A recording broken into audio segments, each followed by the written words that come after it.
الأمل في قلوبنا وفوق الرأس. هؤلاء أبرار عاشوا أطهار، إيمانهم روت أنهار، كانوا ثابتين مستعدين، لم يرهبهم أي أشرار، لم يعرفوا خوف أعجاز الحروف عن وصف القوة الإلهية التي حدثت تلك الأيام، ألبستهم تيجانا نورانية نورانية نورانية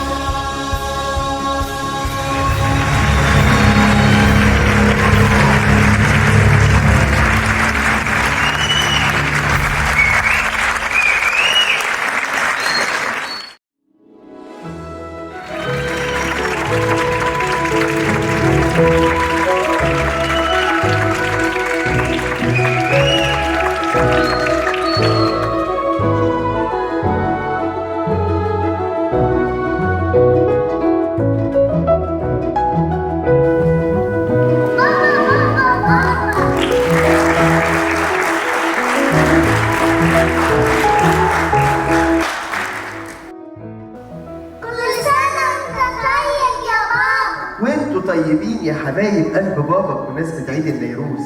ها اكلتوا بلح وجوافة ولا لسه؟ طبعا عجبنا يا بابا، بس انا عايزة اعرف هو احنا ليه دايما بلح جوافة في عيد النيروز؟ يا غلباوي، ما صدقت انت بابا رجع من الشغل وهتبتدي ترمي. هو البلح لونه ايه؟ احمر. وده دليل على دم الشهر والبذرة الكبيرة اللي جوه دليل على قوة إيمانكم. طب جوافة لونها إيه؟ ابيض. وده نفس لون قلب الشهر بتوع كنيستنا، والبذر الكتير اللي جوه دليل على عدد الشهداء الكتار اللي في كنيستنا. شكرا يا بابا، معلومة حلوة وما كنتش اعرفها. انت هتسيب بابا وتنام ولا ايه؟ تقريبا يا بابا. طب ينفع تحكي لي حدوتة من الكتاب ده؟ طلباتك كترت يا سيدي، بس حاضر هحكي لك. بس بشرط تبقى حدوتة جديدة. هحكي لك حدوته جديده. هحكي لكم حدوته عن زمن الابطال. أبطال؟ أبطال مين يعني؟ قصدك سوبرمان وباتمان؟ لا يا حبيبه قلب بابا، سوبرمان وباتمان كانوا ابطال خياليين، لكن اللي انا هحكي لكم عنهم كانوا ابطال حقيقيين عايشين معانا وفي وسطينا، كانوا شبهنا قوي قوي. احكيلي، شكلها كده ما فيهاش ماما النهارده. حاضر يا غلبوية، هحكي لك. كان يا مكان، وفي ليلة عيد الميلاد كان في شباب شجعان.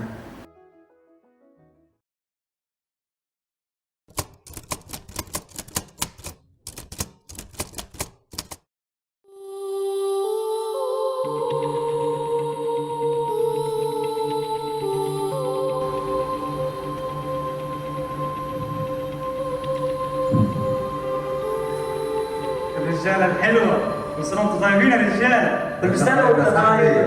كل سنة وانت طيب يا ابونا. يا اخي قداس العيد له طعم تاني وبهجه تانية، وخصوصا قداس عيد الميلاد يا ايمن. يا حس ان الواحد بيرجع عيل صغير تاني. ما قلتوليش يا رجال هنعمل ايه بكره في العيد؟ أنا عن نفسي هقضيه نوم. العيد بالنسبة لي هو كوباية الشاي اللبن الصبح والنوم اللي انتخب. واو، نوم هتقضيه نوم؟ يعني انت سايب ايام ربنا كلها وهتقضي اليوم ده نوم؟ وانت هتعمل ايه؟ يعني هخرج. هو كده ايوه وانا مش عارف، بس هي نية موجودة. فاضي الامكانية. يا ابني ليه عارف ليه؟ اشكاليه ايه بس؟ العيد الحقيقي انك تكون موجود وسط حبايبك والناس الغاليين عليك. يا رفيق، يا رفيق كلك حكم. طب بقول لكم ايه يا رجاله؟ كفايه هزار بقى، كان في حاجه مهمه جدا كنت عايز اكلمكم فيها. عشيه وصلت للكنيسه هنا تهديدات، حد سمع عنها حاجه؟ سمعت، وعشان كده الدرس النهارده ما طولش. بس حد خد باله من زحمة الكنيسة الليلة دي؟ كانوا مفكرين لما يهددونا هنخاف ونستخاف. اللي ما يعرفوش إننا بنتجوع أكتر. عندك حق، بس الفكره ان محدش مننا هيخلد في الدنيا. كده كده هنموت في يوم من الايام، يبقى يا بخته اللي يموت شهيد. عارف زمان وانا صغير لما كان حد يموت بتأثر جوه في وقته، بس لما جربت من ربنا عرفت ان الفراق بيبقى فراق ارض بس، لكن احنا في السماء هنلبس اجسام نورانيه والوشوش كلها هتتلاقى وتتجابى. احنا كلنا مسافرين يمين. شفت اللي بيروحوا محطه القطر؟ او احنا كده بنبقى قاعدين في المحطه ومستنيين، وكل واحد فينا هيجي عليه يوم ويركب القطر بتاعه. بس يا بخته، يا بخته اللي لما قطره يهد يبقى عامل حسابه ومستعد. وفي استعداد احسن من كده يا ابنو؟ انك تكون خارج من الكنيسه ومتناول. في استعداد احسن من كده؟ ده انت كده جاهز وعلى الاخر. انت بتهزر يا عم بولا؟ هي الحاجات دي فيها هزار؟ لا ما بهزرش، انت لسه خارج من الكنيسه ومتناول. يعني ربنا لو عايز ان احنا نروح بسم الله هنروح. ويا ترى بقى مين فينا هو اللي هيروح له الأول؟ مش يمكن كلنا رحنا مع بعض؟ ليه؟ يا رحله؟ ايوه رحله. الحياه دي هي اكبر رحله، والايام فيها بتمر وبتعدي، ومسير الغريب هيعود للديار.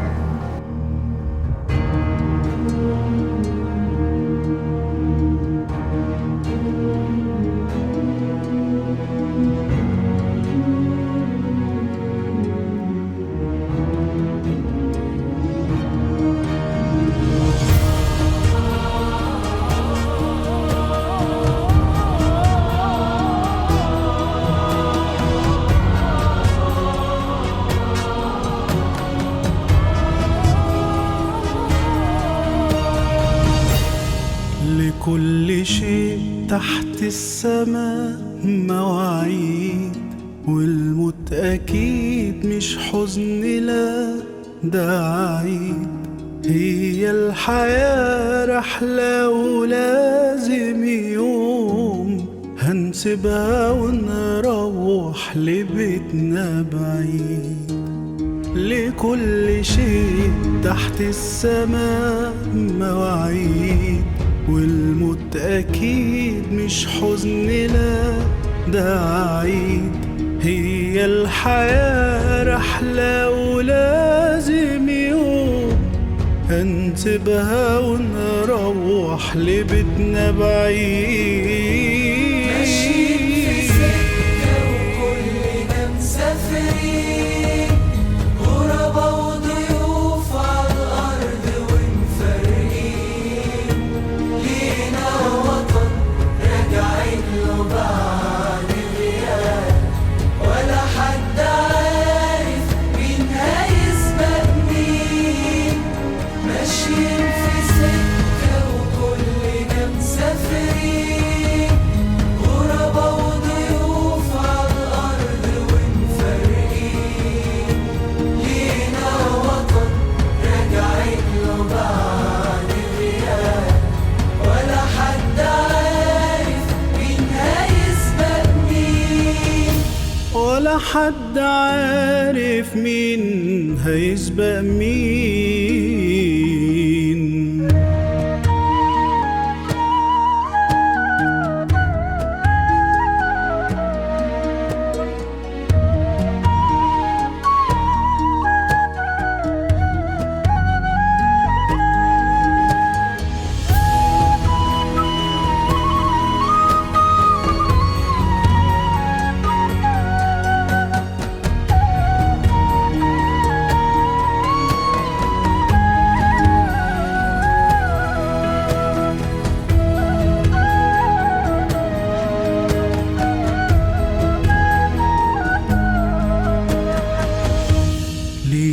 الحياة هي المسيح ومعاه بيهون وجعنا وكل شيء نلقاه، والموت مجرد جسر هنعديه علشان نعود تاني لحضن الله.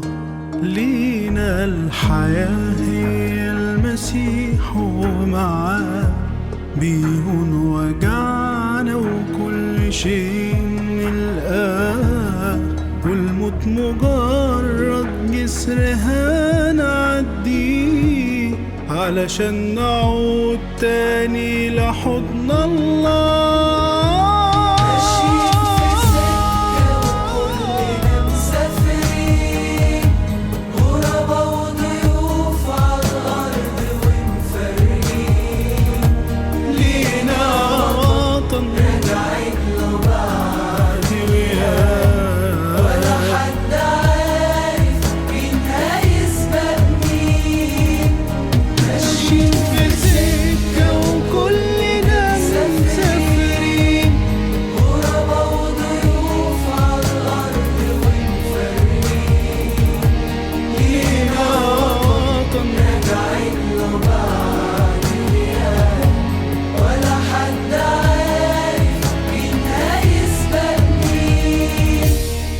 حد عارف مين هيسبق مين.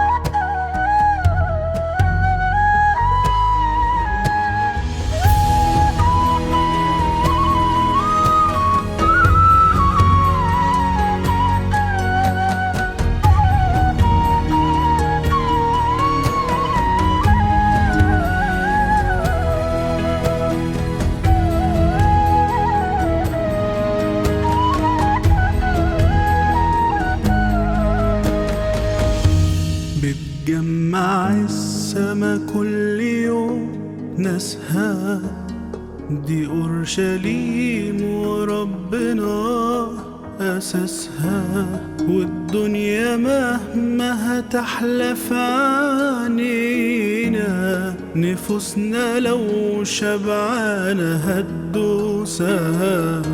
بتجمع السما كل يوم ناسها، دي أورشليم وربنا أساسها، والدنيا مهما تحلف عنينا نفوسنا لو شبعانة هتدوسها.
لا يا حبيبي، الحدوتة لسه بتبتدي.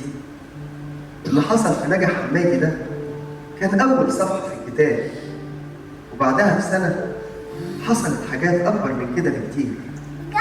حصل إيه؟ في ليلة رأس السنة في كنيسة القديسين في اسكندرية كان الناس متجمعين وفرحانين وبيصلوا لربنا، كل إيمان طالبين إنه يبارك لهم السنة الجديدة.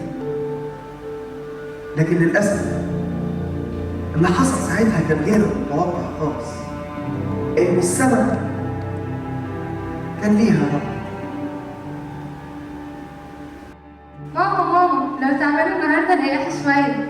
لا يا مريم يا حبيبتي، انا مبسوطه قوي. انا بستنى اليوم ده من السنه للسنه. هو احنا اتعلمنا حب الكنيسه من مين غير منك انت وماما؟ يا بنتي يا بكاشي، انت اللي قلبك حلو ومليان محبه ربنا. يا سلام بقى يا ست ماما، وانا بقى قلبي وحش ولا ايه؟ انت قلبك احلى قلب في الدنيا. احلى هابي بيرثدي على احلى مايكل في الدنيا. حبيبة قلب اخويا يا ناس، ربنا يخليكي ليا يا رب. بس قولي لي بقى، انت بتضحكي عليا ولا ايه؟ ايه؟ فين الهديه بتاعتي؟ هو في بيني وبينك الكلام ده برضه؟ وبعدين انت عيد ميلادك بكره 1 يناير، هفاجئك. بس قولي انت لابس كده ومتشيك رايح على فين؟ انا عارف انا نبرة الكلام. انا يا ستي رايح للقداسين. يعني ايه مش فاهمه؟ رايح الكنيسه عشان اصلي. هتتاخر؟ في الغالب كده. وحشيني يا بنت. انا حضرت لكم العشاء عشان لو اتاخرت في الكنيسه وانتوا جعانين كلوا انتوا ما تستنونيش. ماما زعلان. ليه بس يا حبيبي زعلان من ايه؟ الكرة بتاعتي ضاعت ومش لاقيها. المفروض ما تزعلش على حاجه ضاعت منك، انت راجل والراجل لازم يكون اقوى من كده. لا انا عايز الكرة بتاعتي. طب خلاص انا هجيب لك واحده احسن منها، اتفقنا؟ كل سنه وانت طيب يا خطيب. ايوه خطيب، وسيبني اقولها لك زي ما بحب اقولها. وبعدين هو لازم انا يعني اللي اتصل عايد عليك؟ عارفه انك مشغول وطلعان عينك في الشقه، وعارفه ان كلها 7 ايام ونتجوز. بعدين عايزه يعني انك تتعب شويه. هو انت هتبقى اي عريس؟ ده انت هتبقى عريسي. يا بختك يا ابني بامانه. خلاص ماشي، انا نازله دلوقتي ولما ارجع نبقى نشوف الموضوع ده. ايوه عندي مشوار مهم جدا وما ينفعش اتاخر عليه. ايه يا ابني انت فهمت ايه؟ رايحه الكنيسه. ايوه ده مشوار مهم جدا وما ينفعش اتاخر عليه. ايوه تقدر تعترض؟ بس كده. يا تريزا، من ساعه ما سمعت عن شهداء ناجي حمادي وانا نفسي ابقى زيهم، نفسي استشهد وادخل الملكوت. واحنا نقول يا زاهيه دي بركه كبيره ومحدش يستاهلها. صحيح انا ما استاهلهاش، لكني طالباها من ربنا، شهوه قلبي بقى وهو عارفها. طب يلا بينا على الكنيسه قبل ما الصلاه تبتدي. يلا بينا.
لو قابلته في يوم وحوش، لو قصادكم في جيوش، لو جبال الشر زادت اجمدي وما يهمكوش، ما تخافوش مهما عديتوا بدقات، في مؤكد تعزيات بعد كل صليب قيامة من اللي جاي، ما تقلقوش ما تخافوش لو قابلتوا في يوم وحوش، لو قصادكم في جيوش، لو جبال الشر زادت اجمد وما يهمكوش، ما تخافوش مهما عديتوا بدقات، في مؤكد تعزيات بعد كل صليب قيامة من اللي جاي، ما تقلقوش.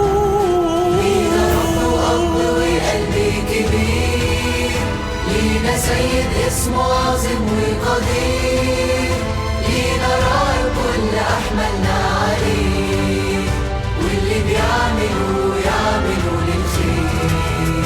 لينا رب وأب وقلبي كبير، لينا سيد اسمه عظيم وقدير، لينا راعي كل أحملنا عليه، واللي بيعملوا يعملوا للخير.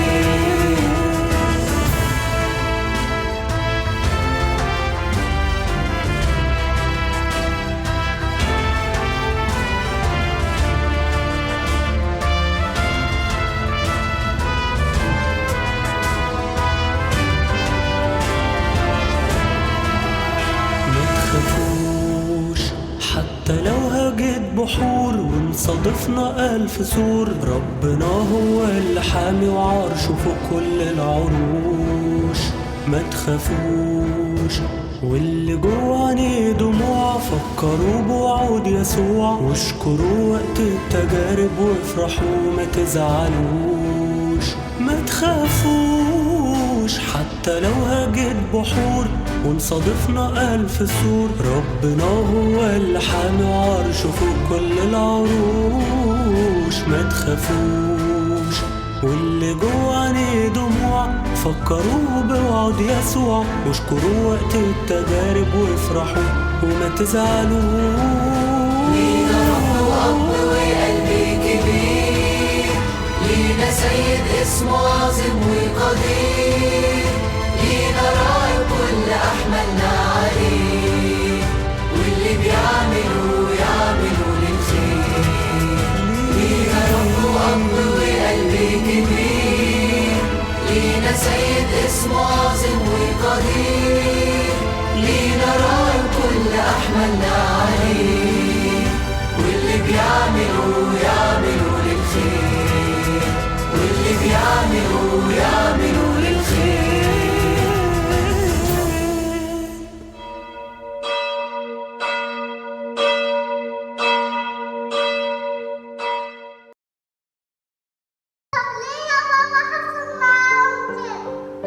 عشان الشيطان طول عمره بيحارب الكنيسة وولادها.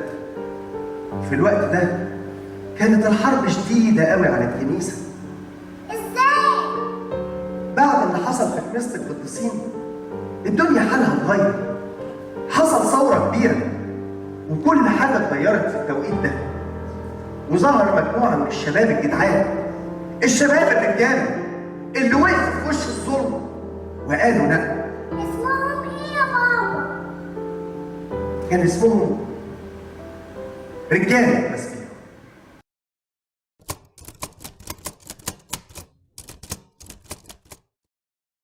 احنا ناويين على ايه يا مينا؟ مش هينفع نسكت على اللي بيحصل ده. طبعا مش هنسكت. الدولة دي دولة مواطنة، دولة قانون، القانون فيها يسرع الكل، هي مش خيار وفقوس. تفتكر هيحصل؟ لازم هيحصل، ولو ما حصلش انا متأكد وواثق ان هو هيحصل في يوم من الايام. انا اللي مزعلني ان الناس مش حاسه بقيمه اللي احنا بنعمله، وبيقولوا ان اللي احنا بنعمله ده كله على الفاضي. يا عم دي ناس سلبية ما تسمعلهاش. الغريبة ان الناس واخدين انطباع غلط عن المسيحية، فاكرينها ديانة السكوت والخضوع، لكن ما يعرفوش ان الديانة دي ديانة الحرية وديانة الشجاعة. احنا ربنا علمنا ان احنا نتعامل بايجابيه في المجتمع ونطالب بكل حقوقنا بس باحترام وادب. للاسف في ناس واخده فكره غلط عن السيد المسيح، ما يعرفوش ان المسيح ده اكتر حد ايجابي عرفته البشريه. كان لما بيغير تعليم الناموس القاسيه اللي استعبدت الناس كلها، ده حتى كمان قالوا له الانسان اتخلق للسبت. رد عليهم وقال لهم لا، السبت هو اللي اتخلق للانسان. كان بيغير تعليم الناموس السطحيه. لما دخل الهيكل ورآه مليان فساد، مسك صوت طرد كل اللي باع من الهيكل وقال لهم بيتي بيت الصلاة يوضع وأنتم جعلتموه مغارة لصوص. الناس بتفتكر بس إن المسيح هو اللي قال من لطمك على خدك الأيمن حول له الآخر، ولكن دايما بينسوا إن هو وقف قصاد الجندي وقال له لماذا تلطمني؟ بالظبط، هو ده اللي احنا محتاجين نقوله لكل الناس، ان ربنا يسوع كان قلبه شجاع واحنا اولاده، طبيعي نبقى زيه. عارفين المشكلة الحقيقية في ايه؟ ايه؟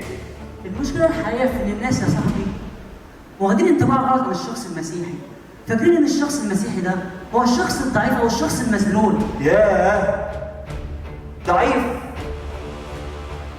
لو ايه؟ وكمان مذلول؟ طب حد فيكم يقدر يقول لي يعني ايه كلمة مسيحي؟ يعني ايه؟ يعني واحد صدق وآمن ان يسوع المسيح هو الله الظاهر في الجسد، وانه اتولد واتصلب ومات وقام من الاموات. الانسان المسيحي هو اللي عارف ان ربنا خلقه حر، ما ينفعش يكون عبد لشخص او لاي شيء في الدنيا. الانسان المسيحي هو نور وملح، نور ينور الدنيا في وقت الايام دي صعبه وشريره. الانسان المسيحي يا شباب هو اللي مفيش في قلبه ذره خوف واحده، يقدر يمسك منشور الامبراطور دقلديانوس ويقطعه زي ماريجيركس تماما، ويقدر يتقدم للاستشهاد بكل قوة وإيمان، عنده سلام عجيب قوي. الدنيا تتشال وتتحط وهو ولا هنا، لا تهمه ظروف، لا تهمه تجارب، ولا حتى ديات. لأنه عارف إنه محمي ومتصان بعناية إلهية. الإنسان المسيح عمره ما بيخضع أي مخلوق. هنا في مصر مر علينا لغات وجنسيات من كل شكل وكل لون، حاولوا يبعدونا عن سكة ربنا وعن طريقه، لكن ما قدروش، ولا قدر يهزمنا عدو ولا يهزمنا محتل. ناس هتيجي وناس هتروح، وهيفضل الإنسان المسيحي ثابت في مكانه، رفع راسه لفوق بكل فخر وبكل عزة، لا يهمه ألم ولا يفرق معاه موت.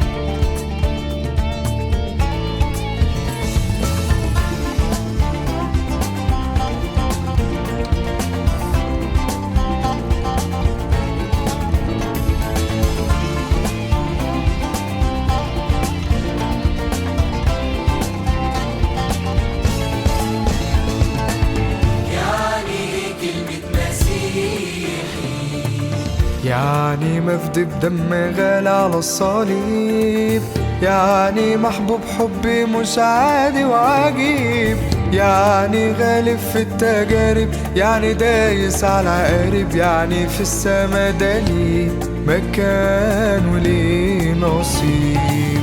يعني كلمة مسيحي، يعني مفدي بدم غالي على الصليب، يعني محبوب حبي مش عادي وعجيب، يعني غالب في التجارب، يعني دايس على العقارب، يعني في السما ده ليه مكان وليه نصيب. مش مجرد كلمة بنقولها وخلاص، مش مجرد اسم وبنتسمى بيه، ده اختيار من ربنا وفخر وشرف طوبى للي بيتقوا في الدنيا دي.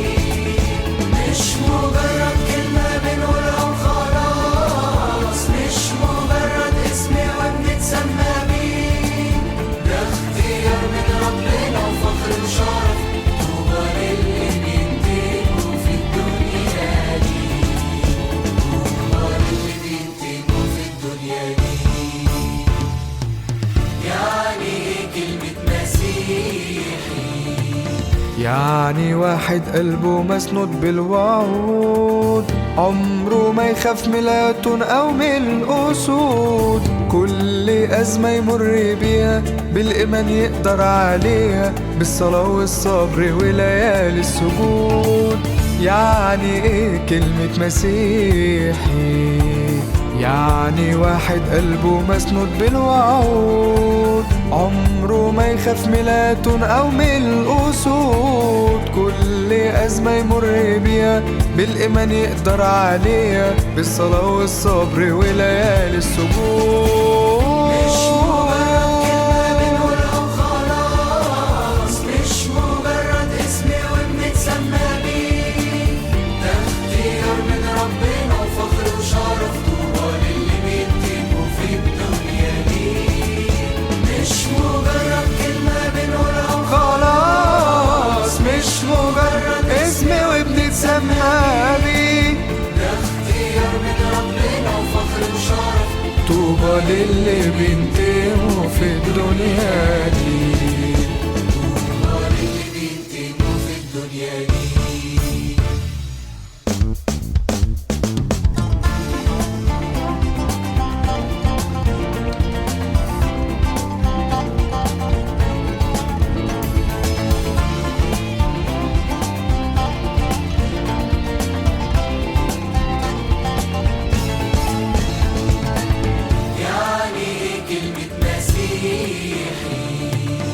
يعني لما يصلي تتنقل الجبال، عمره ما بيعرف لا ياس ولا محال. في الحياة رافع جبينه، ربنا ماسك يمينه، به يعد ويعلى فوق كل الجبال. يعني كلمة مسيحي، يعني لما بصلي تتنقل الجبال، عمره ما بيعرف لا ياس ولا محال. في الحياة رافع جبينه، ربنا ماسك يمينه، بيعد ويعلى فوق كل الجبال.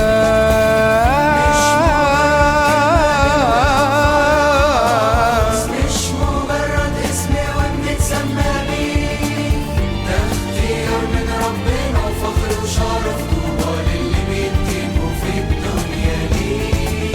مش مجرد كلمة بنقولها وخلاص، مش مجرد اسم وبنتسمى بيه، ده اختيار من ربنا وشرف، طوبى للي بينتموا في الدنيا دي، طوبى للي بينتموا في الدنيا دي.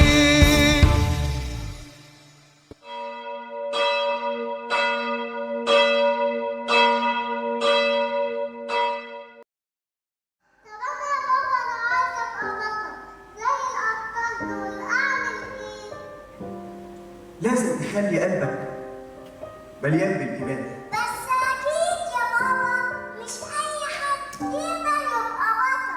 مين قال لك بقى الكلام ده؟ ده نعرف أبطال رجالة ظهروا ما كانش حد يعرف عنهم أي حاجة. مين دول؟ دول رجالتنا الجدعان، الشباب الرجالة اللي رفعوا راسنا قدام مصر وقدام العالم كله، شهداء مصر في ذكر.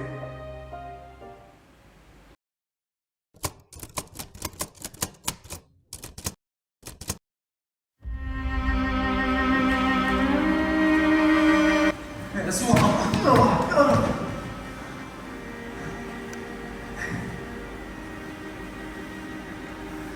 وحشتوش البلد يا رجاله؟ وحشناها كل ما فيها، كانت أيام حلوة جو. فاكر يا ولد؟ نقعد في الكنيسة في عز الشتاء في البرد عشان نحضر اجتماعات.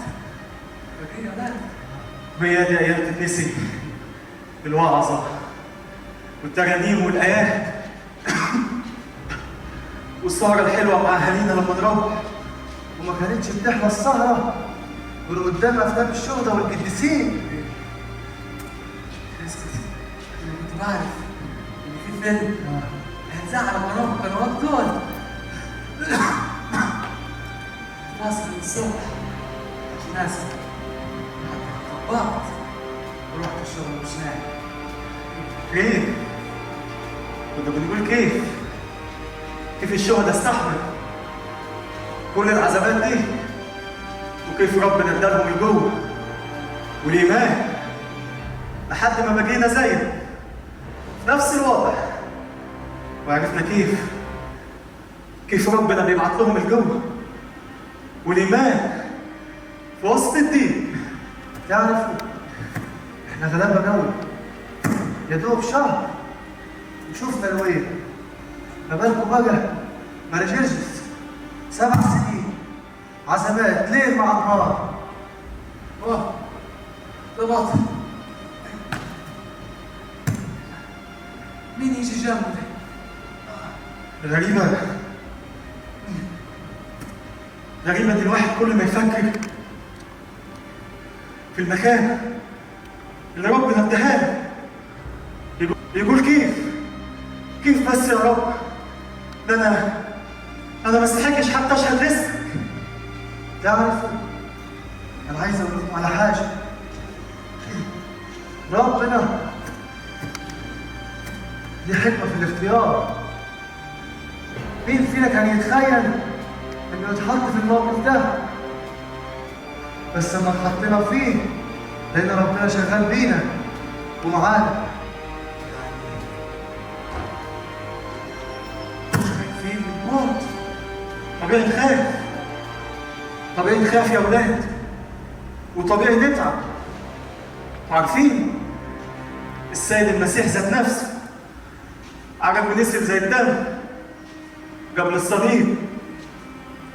بس عارفين مهما كان الموت صعب، لكنه لحظة، غمضة عين وتغمضها العين وتفتحها تشوف مجد، مجد ما بعده مجد. على قد ما انا عارف ان لما اموت كان امك هيتقطع عليا، على قد ما انا متاكد وواثق انها هتكون فخوره وفرحانه بيا طول العمر.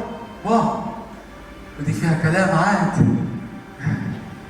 ده احنا اهالينا ربنا من صغرنا وحب الايمان، وزرع جوانا الكنيسه. لا هم مش عارفين يا ربنا ولا كنيسه من اساسه.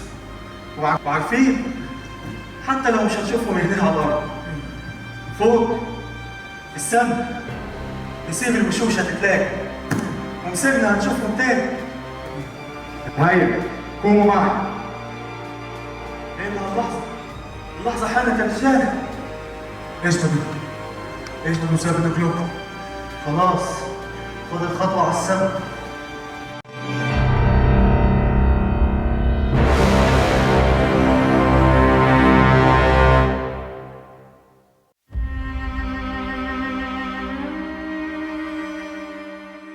هيا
ماري جرجس مش قصة وعدت، ماري مينا مش قصة وفاتت، أثناسيوس مش ذكرى وخلصت، دميانة مش ماضي وماتت. ماري جرجس مش قصة وعدت، ماري مينا مش قصة وفاتت، أثناسيوس مش ذكرى وخلصت، دميانة مش ماضي وماتت.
مش كدب وأسطورة ولا حدوتة ووهم كبير، بص وشوف حواليك في الصورة هتشوف منهم لسه كتير. اخمين مش كدب وأسطورة ولا حدوتة ووهم كبير، بص وشوف حواليك في الصورة هتشوف منهم لسه كتير.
ناس يمكن أساميهم مجهولة وعايشينها وصال، لكن في السما فوق نلاقيهم اتباركوا بأعلى المقامات. وسطنا ناس يمكن أساميهم مجهولة وعايشينها وصال، لكن في السما فوق نلاقيهم اتباركوا بأعلى المقامات.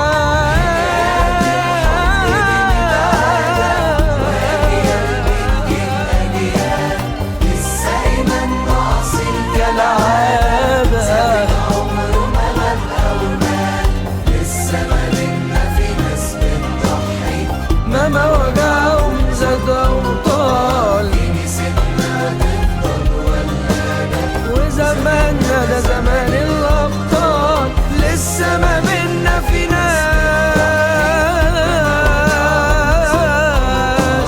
كنيستنا تفضل ولادة، وزماننا ده زمان الأبطال.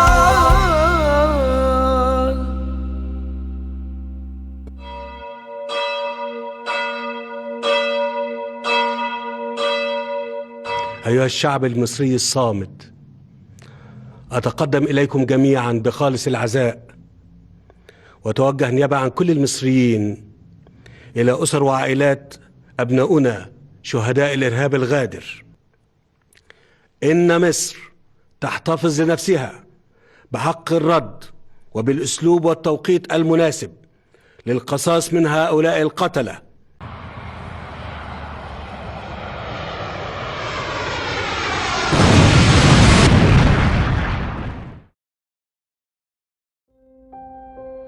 زي ما عندنا أبطال رجالة، كان عندنا برضو بنات بمليون راجل كانوا أبطال وشهداء، زي القديسة مارينا وزي الشهيدة دميانة وال40 عذراء. بس أنا يا بابا شفت في معلم صورة كبيرة أوي فيها بنات حلوين في الصالة. وطي صوتك لماما تسمع.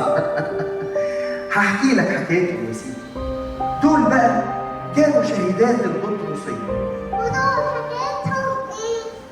دول كانوا ستات وبنات واخوات متنقيين على الفرازة، راحوا الكنيسة عشان يصلوا ويحضروا القداس، لكن ما كانوش يعرفوا إن ده آخر قداس ليهم.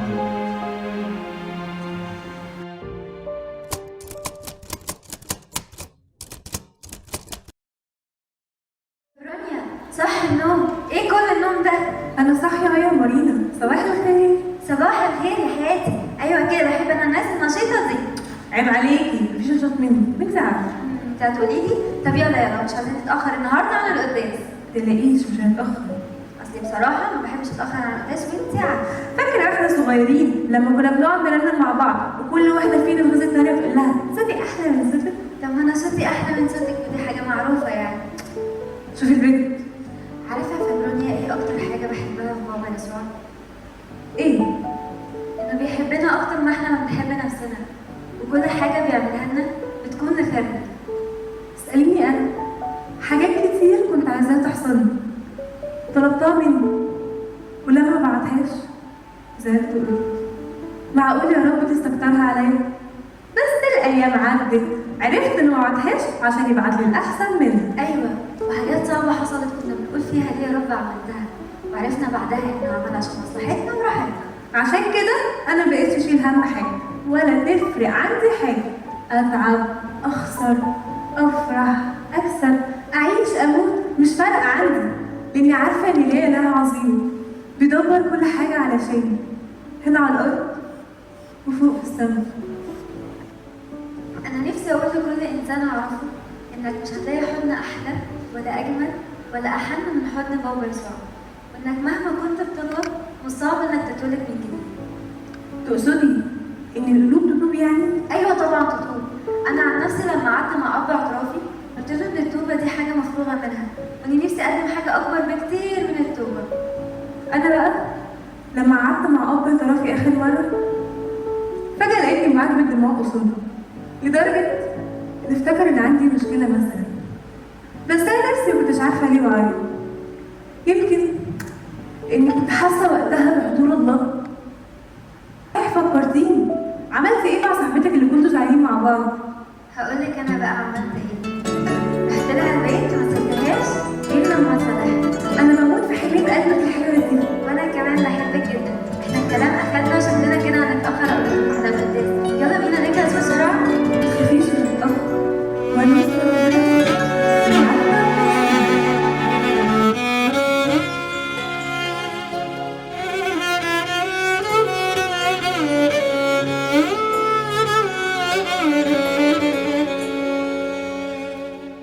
بشكرك على كل باب خبطت مر عليه ما فتحتهوش لأنه مش ليا. بشكرك على كل شيء أنا كنت بحلم بيه ما بعدتهوش لأنه في أذية. بشكرك على كل باب خبطت مر عليه ما فتحتهوش لأنه مش ليا. بشكرك على كل شيء أنا كنت بحلم بيه ما بعدتهوش لأنه في أذية. انت شايف اللي عيني يا رب مش شايفاه. انت عارف اللي روحي يا رب مش عارفاه. انت كاشف كل حاجة عني مخفية.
مكان في الدنيا هو بيت ربنا.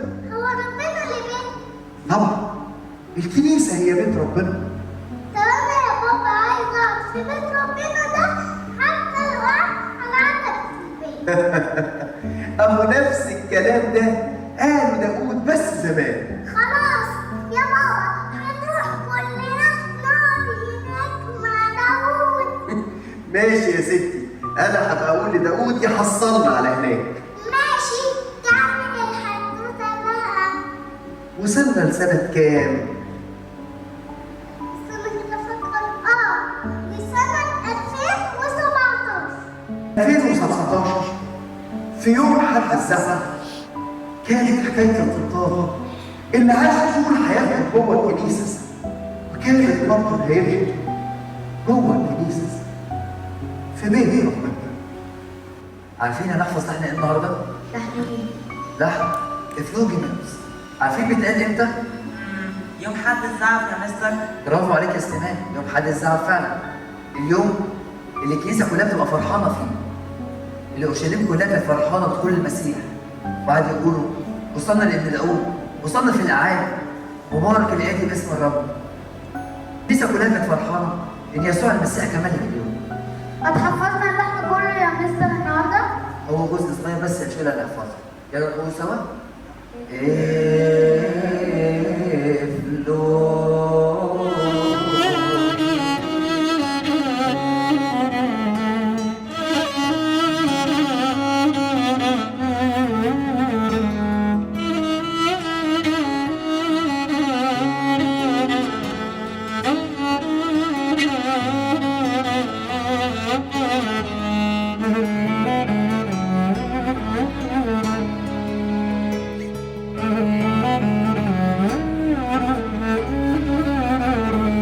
أسرارك سبعة وروحانية، صلواتك حلوة وسماوية، إحساسي بمعنى التعزية مع غيرك مش بلاقيه. أسرارك سبعة وروحانية، صلواتك حلوة وسماوية، إحساسي بمعنى التعزية مع غيرك مش بلاقيه. يا بيت ربنا يا مكان برتاح واطمن فيه، جواكي فرح وسلام وإيمان ورجاء أنا عايش بيه. يا كنيست يا بيت ربنا يا مكان برتاح واطمن فيه، جواكي فرح وسلام وإيمان ورجاء أنا عايش بيه.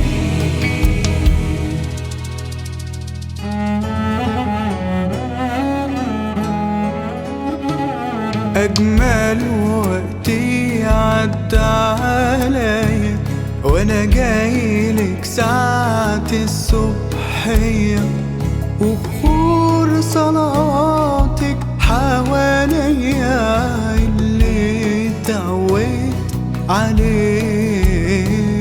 أجمل وقتي عدى عليا وأنا جايلك ساعة الصبحية، وبخور صلاتك حواليا اللي اتعودت عليه.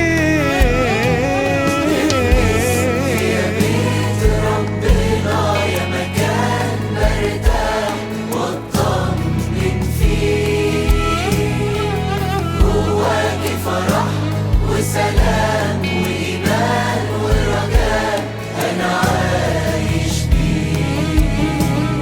يا كنيست يا بيت ربنا يا مكان برتاح واطمن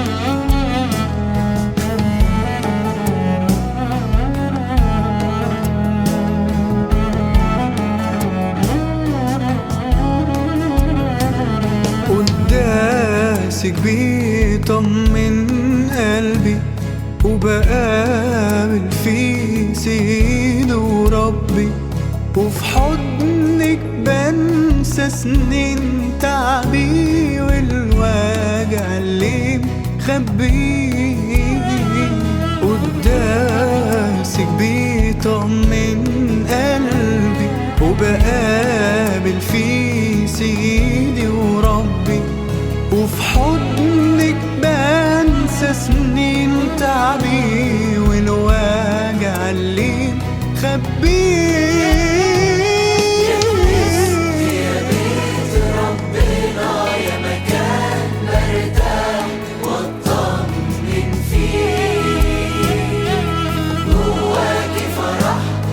سلام وإيمان ورجاء أنا عايش بيه، يا كنيستي يا بيت ربنا يا مكان برتاح واطمن فيه، جواكي فرح وسلام وإيمان ورجاء أنا عايش بيه.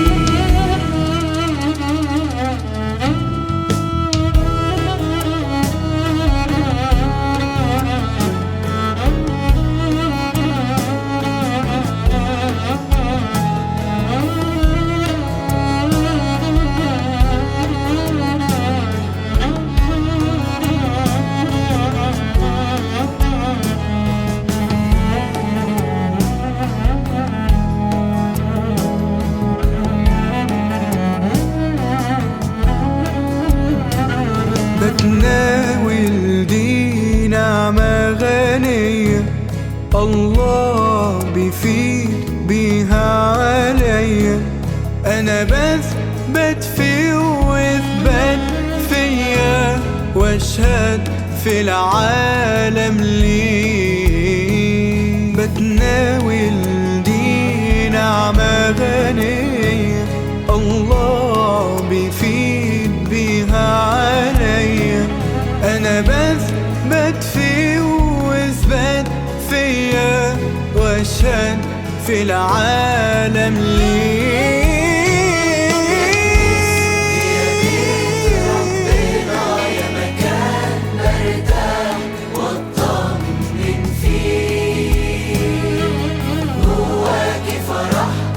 سلام وإيمان ورجاء أنا عايش بيه، يا كنيستي يا بيت ربنا يا مكان برتاح واطمن فيه، جواكي فرح وسلام وإيمان ورجاء أنا عايش بيه.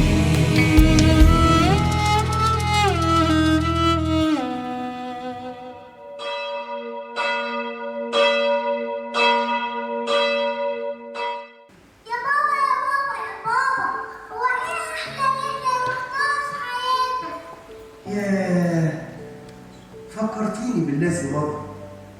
طول عمري كنت بحب الرحلات بالسفر، وخصوصا لو كان الرحلة فيها بحر، كانت بتبقى رحلة مفيش أجمل من كده. طب ايه اكتر حاجة بتحبها في الرحلة؟ إن مهما كان المشوار صعب أكيد الرحلة هيكون ليها الجنة. ويا ترى في أبطال مين اللي في الحدوتة زيك كده بيحبوا الرحلات؟ ومش مرة واحدة، دول مرتين. ازاي؟ يعني حصلت مرتين، ونفس الأبطال كانوا رايحين لنفس المكان. كانوا رايحين دير الأنبا صموئيل. ويا ترى رحلتهم برضه كانت صعبة؟ رحلتهم كانت شبه رحلة كل واحد فينا، بس هما كانوا أشطر. وصلوا قبلنا. وصلوا الناس؟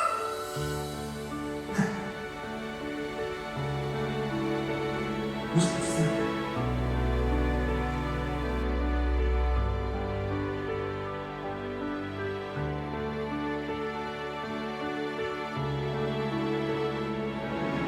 راح رفع ايده بالصليب، الضرب كان من ورا ومن قدام، يعتبر راسه دي مكسوفه نهائي. فعم بشرى لما لقى ان هو ضرب مش تفتيش ولا حاجه، حاول يسحب الاتوبيس. فعلا مشينا المسافه زي من هنا والكنيسه مثلا، وعجز الاتوبيس من الضرب في الكاوتش والكلام ده.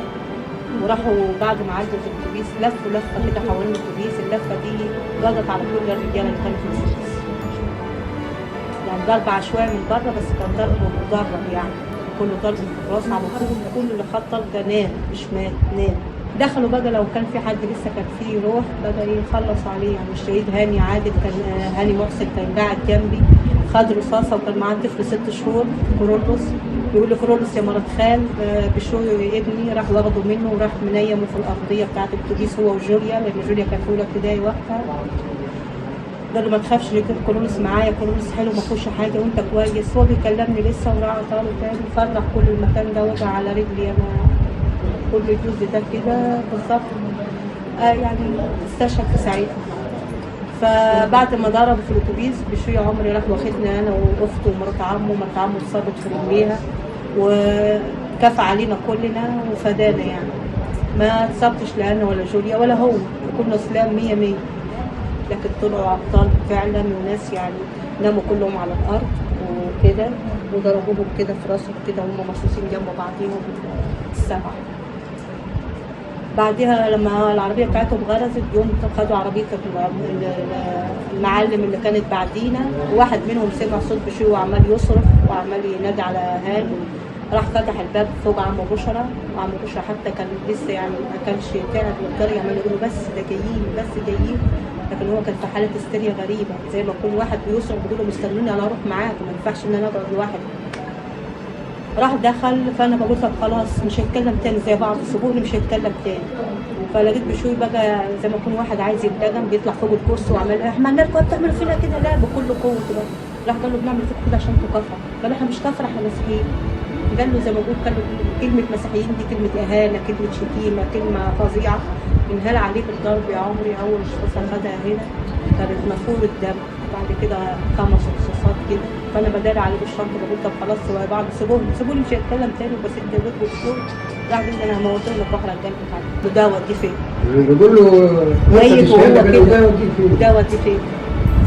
وده الشهيد هاني يعني مات يا عمر. الشهيد هاني عادل مات وهو حاطط رجله ورا الباب بكل قوته علشان ما حدش يدخل، حتى ما كسر الجزاز بتاع الشباك بتاع الباب وحطها له هنا في جنبه هنا يا عمري.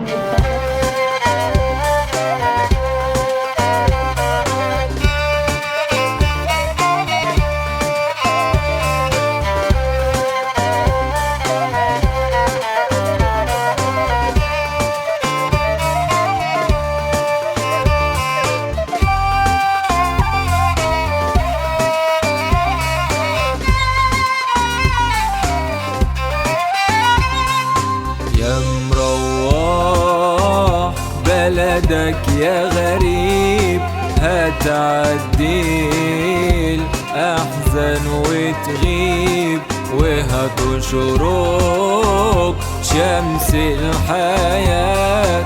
اطمن ده الرب قريب، اطمن ده الرب قريب، اطمن ده الرب قريب، وهتشرق شمس الحياة.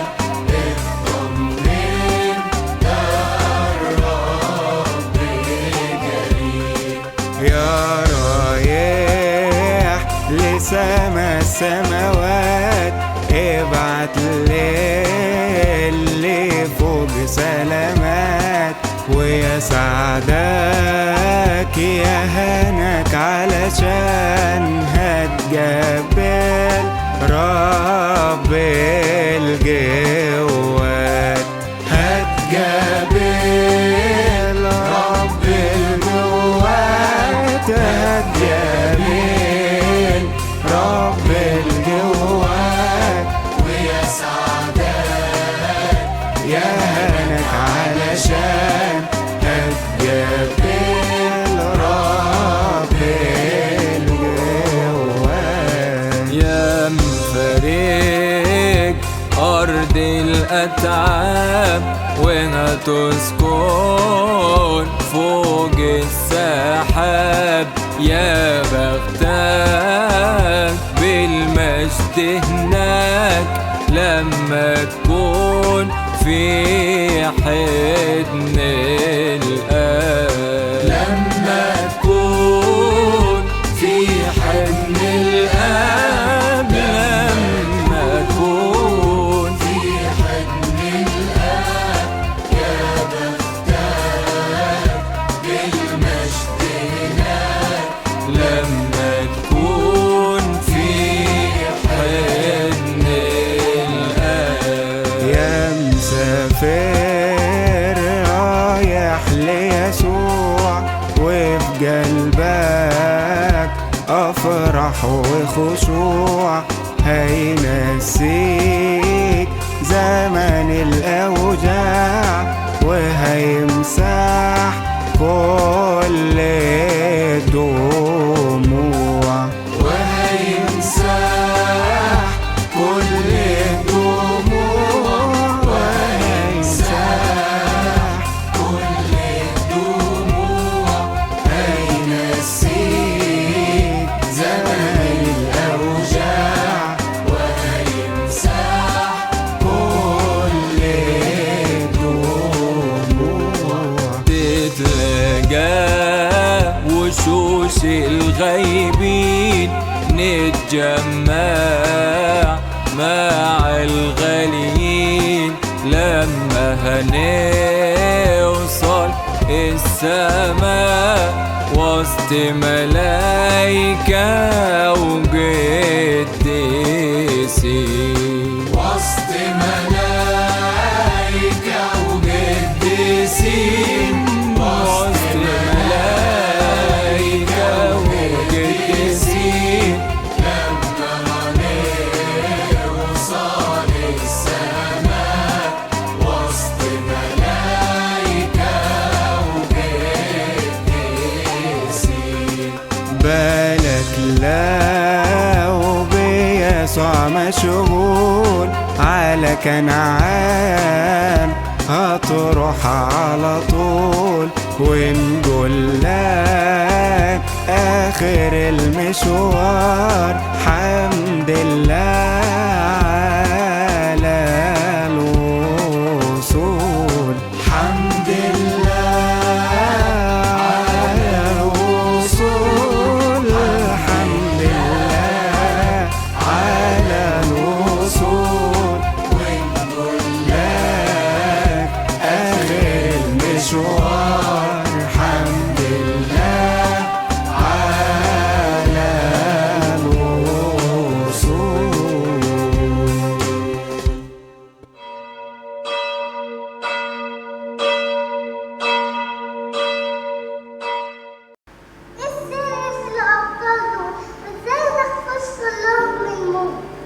عشان اتربوا تربية مسيحية سليمة، علاقة يومية مع الله، قداس وتناول، وأب كاهن بينور لهم الطريق. أنا بحب أبونا جدا جدا جدا، وبحس إن هو شبه بابا يسوع. عشان الكاهن الأمين لازم يبقى شبه بابا يسوع. طب انتوا عارفين إن كمان كان في آباء كهنة أبطال؟ بجد زي مين؟ زي أبونا مينا عبود اللي استشهد في العريش سنة 2013، وأبونا رفائيل موسى صاحب أبونا مينا عبود واللي اترسم معاه في نفس اليوم واستشهد بعديه ب3 سنين، وأبونا سمعان شحات اللي استشهد في 2017، وأبونا أرسانيوس وديد شهيد للكنيسة في اسكندرية.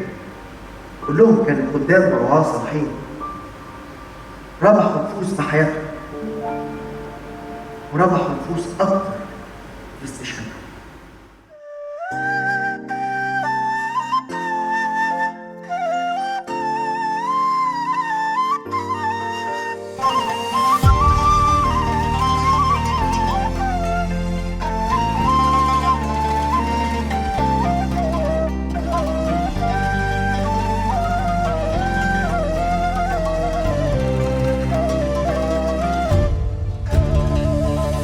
لينا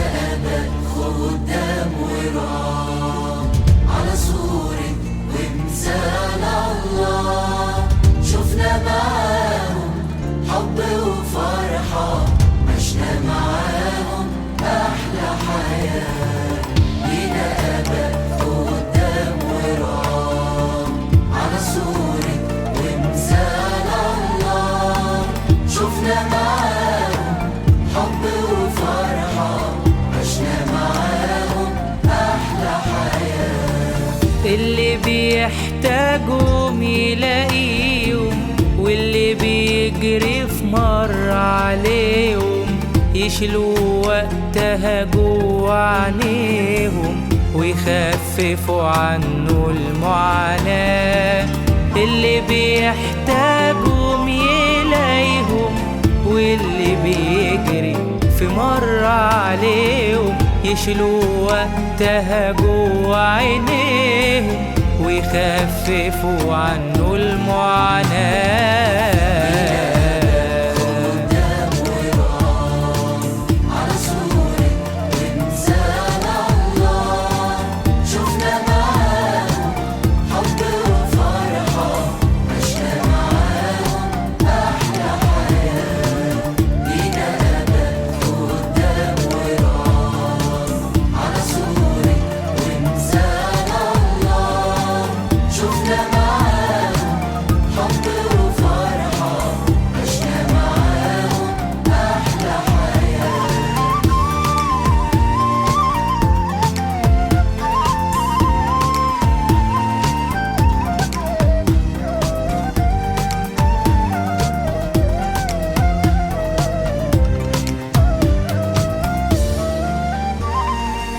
سندتنا ايديهم كالعادة، عملوا معانا الخير وزيادة، ما استنوا الشكر ولا إشادة، من فيهم نقدر ننساه. سندتنا ايديهم كالعادة، عملوا معانا الخير وزيادة، ما استنوا الشكر ولا إشادة، من فيهم نقدر ننساه.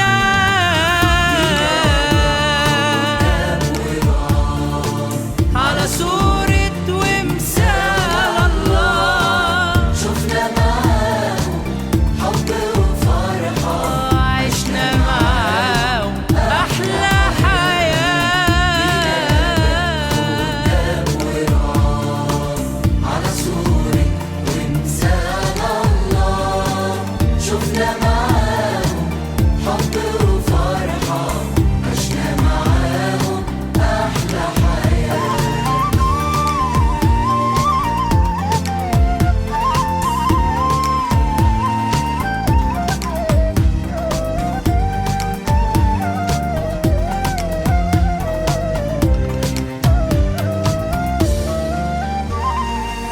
ضحوا بمليون حاجة عشان زاد بسببهم ياما إيماننا، مهما نقول أو مهما عملنا مش هيكفي كلام قلناه. ضحوا بمليون حاجة عشان زاد بسببهم ياما إيماننا، مهما نقول أو مهما عملنا مش هيكفي كلام قلنا.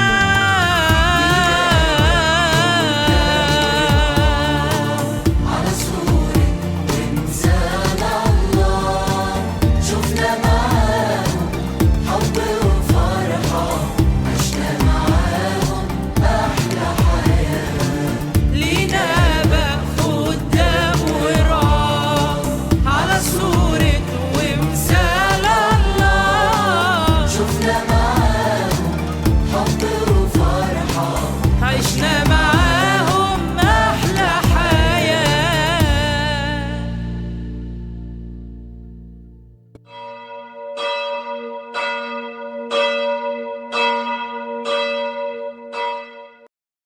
يا بابا هو كده الحدوتة خلصت؟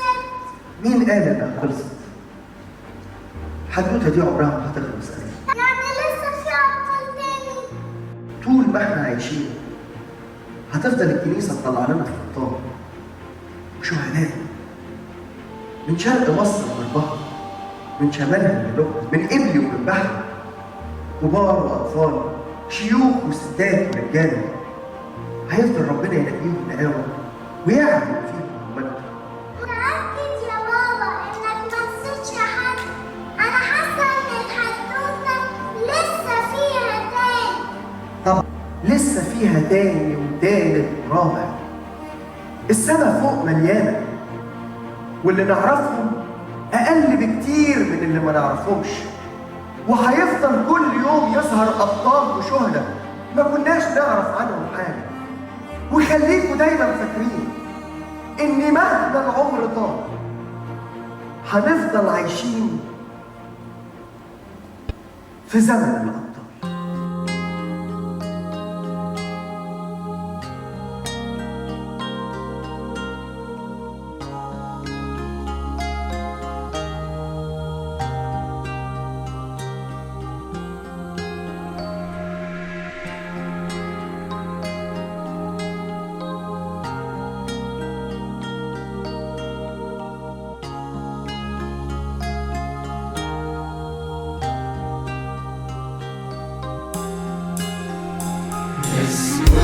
اسم الثالوث الرب الإله العظيم العالي والقدوس الطيب والكريم. السلام لك يا مريم يا حبيبة قلب الله. السلام لك يا مريم يا ساكنة في أعلى سماء. السلام للسمائيين الشرفاء والأطهار ملايكة وقديسين وصفوف الأبرار. السلام للمختارين الغاليين أولادي شبابنا المسيحيين شهداء نجا حمادي. السلام للي سافروا لإلهنا في غمضة عين ليلة رقص السنة في كنيسة القديسين. السلام لرجال شجعان عالكنيسة بيغيروا عايشين في كل زمان شهداء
سلامك في كل صباح جديد. صلاة